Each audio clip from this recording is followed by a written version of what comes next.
কেমন হয়েছে? ভালো হয়েছে। সেই তো পারেটা। So hello guys, welcome to my first mini vlog video. 11ই মে ছিল মাদার্স ডে, তাই আমি ভাবছি মার জন্য একটু পায়েস বানাই।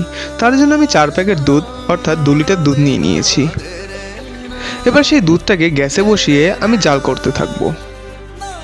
আজ শিলিগুড়ির ওয়েদারটাও বেশ ঠান্ডা ছিল, বাইরে ঝিরিঝিরি বৃষ্টিও পড়ছিল।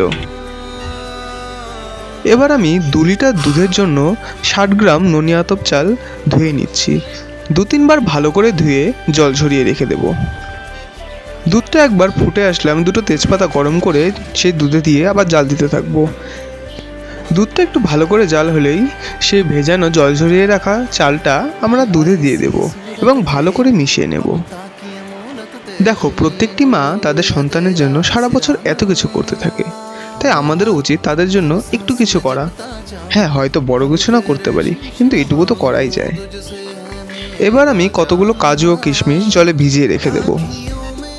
এবার পায়েস রান্না করার জন্য ছোট্ট একটা ট্রিক, আমরা গুঁড়ো দুধের মধ্যে এই দুধটা মিশিয়ে সেই পায়েসের মধ্যে দিয়ে দেব। এতে করে পায়েসটা খুব ঘন হবে। এবার চালটা সিদ্ধ হয়ে গেলে আমরা এর মধ্যে স্বাদ মতো চিনি দিয়ে দেব। তার মধ্যে কাজু কিশমিশ দিয়ে যখন কনসিস্টেন্সিটা এরকম হয়ে যাবে তখন আমরা এলাচ গুঁড়ো দিয়ে সেটাকে নামিয়ে নেব। কেমন হয়েছে? ভালো হয়েছে। সেই তো পারেটা। সত্যি ভালো হয়েছে তো? সত্যি ভালো হয়েছে।